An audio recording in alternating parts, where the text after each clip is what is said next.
আসসালামু আলাইকুম ওরহমতুল্লাহি ওবরকাতুহু।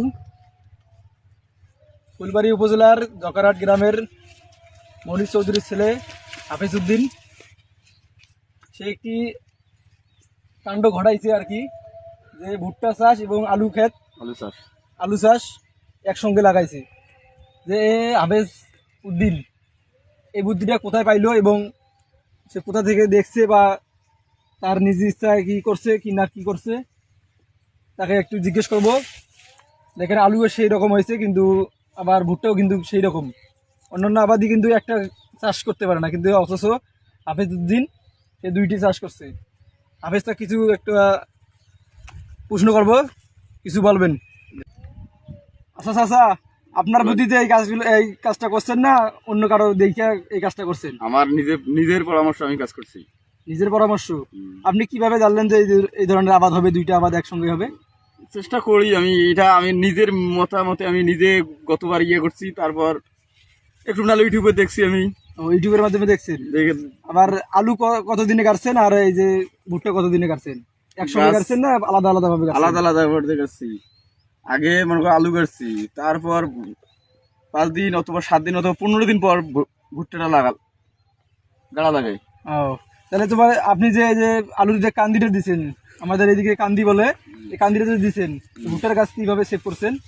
সেভ ওটা আগে মাটি দিছি, আগে কান্দি মানে আলু কাটছি,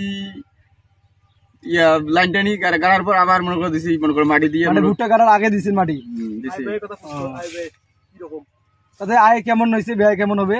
এখন আয়ের এখন তো মনে করো দেখিনি, যেহেতু ব্যয় কি রকম হয়েছে? ব্যয় অনেক টাকা ব্যয় হয়েছে, অনেক টাকা। তাতে কি আপনার মতামতে কি উঠবে, এই আওটা উঠবে? এখন সেটা আলুর দাম কম, এখন যে কি হয় না হয় সেটা আমি কেন করে বলতে পারি নাই। মনে করো 5 দিন 7 দিন অথবা ভুট্টা লাগাবেন, সরকারের কাছে আবেদন করো যাতে আলুর দাম বাড়ে। আপনার কিছু ইয়ে আছে না যে আপনি আবাদ করছেন অনেক, এটা কত জমিন? এটা মনে করো প্রায় 11 সার 1.5 বিঘা বলে। 1.5 বিঘা। আরো অন্য জায়গায় তো আবাদ আছে না? তো আপনারা একটু সরকারের ইয়ে করেন, যে সরকারকে আলুর দাম বাড়াইতে বলেন, যে খরচ অনেক, সার কীটনাশকের অনেক দাম, কিন্তু কৃষকেরা কিন্তু অথচ হইতেছে, আফসুল খাইতেছে আবাদ করতে। আপনি তো দুইটা আবাদ করছেন। অনেক আবেদন মনে করো এখন আলুর দাম কম, বর্তমান আলু দাম বাড়ানোর প্রয়োজন। তাহলে আমি একটু কৃষকদের উদ্দেশ্যে বলতে চাই যে আপনারা সবাই আলু এবং ভুট্টা চাষ করতে পারবেন সব সময়। এরকম করে দেখেন, অনেক সুন্দর আলু চাষ হয়েছে এবং ভুট্টা চাষ হয়েছে, কিন্তু অনেক এই যে মনে করেন যে আলু যে ধরছে, আমার মনে হয় তো অন্যান্য জমির চেয়ে এই জমিতে মনে হয় অনেক আলু ভালো হয়েছে, এবং ভুট্টাগুলো চেহারা দেখলে তো মন ভরে যায়।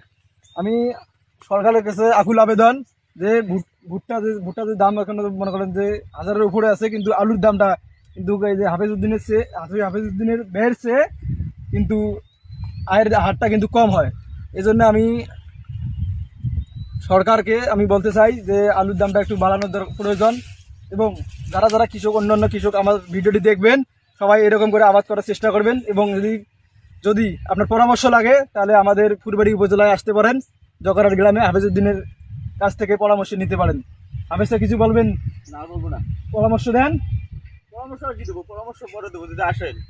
আচ্ছা, যদি আসেন তাহলে আমার চাচা সম্পর্কে সে কিছু আপনাদেরকে ধারণা দেবে, এই মতো চাষ করবেন, ইনশাল্লাহ ভালো হবে। ধন্যবাদ সবাইকে।